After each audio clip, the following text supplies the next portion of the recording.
রোজা রথ আর উল্টো রথের মধ্যেখানে শনিবার বা মঙ্গলবার, এই দুটি দিন বিপত্তারিণী পুজো আমরা করে থাকি।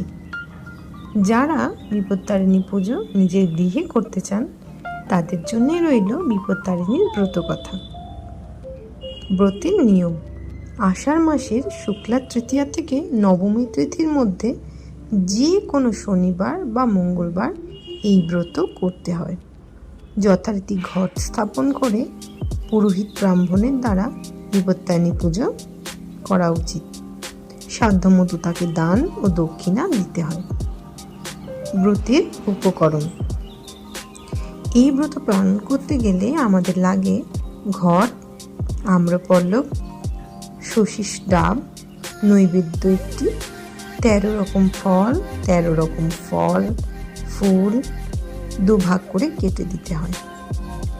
একটি চুবড়িতে 13টি গোটা ফল, 13 গাছি লাল সুতা, 13টি দূর্বা, 13টি পান ও 13টি সুপারি দিতে হয়। অতিরিক্ত নিয়ম: ব্রতের আগের দিন হবিষ্য বা নিরামিষ আহার করতে হয়। ব্রতের দিন পূজা শেষে ব্রতকথা শুনে একই আসনে বসে ফলমূল ও মিষ্টান্ন কিংবা লুচি পুরি খেয়ে উপবাস ভঙ্গ করতে হয়।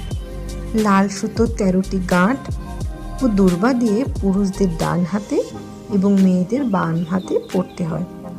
পুরোহিতকে ফল মূল ও যথাসাধ্য দক্ষিণা দিতে হয়। ব্রতের ফল: এই ব্রত পালন করলে সংসারের সকল বিপদ কেটে যায়।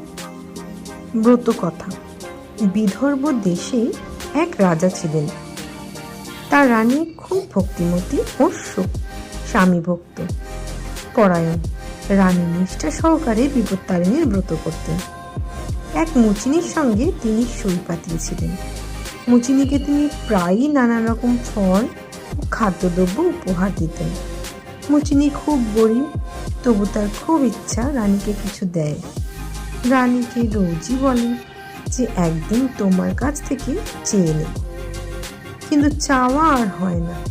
হঠাৎ একদিন রানী বললেন, তোমরা তো গোমাংস রান্না করো, একদিন একটু নিয়ে এসো, দেখবো কিরকম হয়। মুচিনি রানীর কথা শুনে খুব খুশি, খুব যত্ন করে সেই গোমাংস রান্না করল।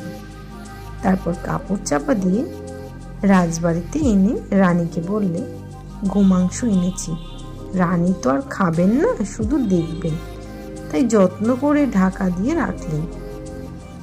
এদিকে হয়েছে কি, মুচিনি গোমাংস আনলো বটে, কিন্তু রাজবাড়ির একটি চাকর তা দেখে পেয়ে গেল।